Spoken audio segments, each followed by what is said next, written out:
first time anyone here has been on camera doing a video on any of the cars we've worked on. So I'm going to mumble my way through this because this car has been with us for quite a while. So I've got to try and think now the story behind it. So from memory, this car came to us on a dolly, painted. So it had been restored before. Customer had paid quite strong money for a full car. It'd been restored previous to his ownership, not that long ago, and he noticed some issues with it.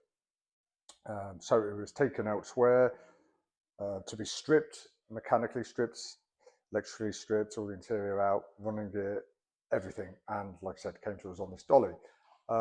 We had a look around the paintwork. It wasn't awful, but it wasn't great. And we was noticing little issues with all the little areas that you do get on here, like the rear arches, the pockets at the bottom of the back panel, just little bits and bobs like that. So it was decided that we would start again. We'd send it off to be blasted.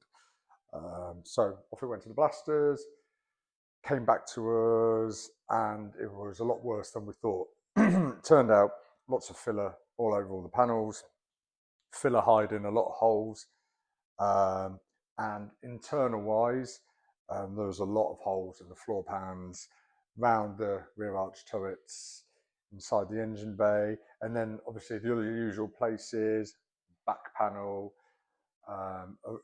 where the registration light fits. The rear arches have been replaced, not great.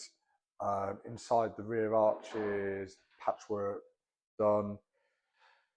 At the bottom of the doors were horrendous, so centre of the doors were all full of filler, really thick filler.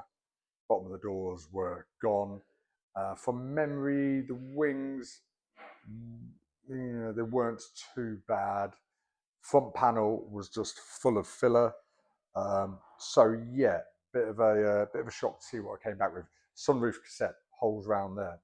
So yeah, so obviously after coming back to us in bare metal and inspecting it, it was then put in a Novel bodywork primer, which is a primer that you can weld through, but it stops any surface oxidization and allows us to work on the car for 6 months before you have to key it up. New wings were sourced. I think there were new old stock wings. Again, I can't remember, but I'm pretty sure there were new old stock wings. Then we went about just replacing all the panels that we needed to replace. So again, front panel, arches, bottoms of the doors, back panel, welding, lots of welding really. Then from there, it was into Novel Classic Car anti-corrosive primer. So by the way, we use all of the Novel Classic Car stuff. We use Spectral products in our day-to-day work, and we use the Novel Classic Car line in our restoration work. So yeah, going through the different processes, that are in the Novel Classic Car program. If you're familiar with that, you'll know what I'm talking about. If not, it's all there to see on the internet. So we've spent the phenomenal hours in this to get it to this point. This is now kind of built back up, ready to go back to the owner. Sorry, not the owner, the garage that stripped it, to be built back up before the owner, well, drives it away really. It's been a massive build.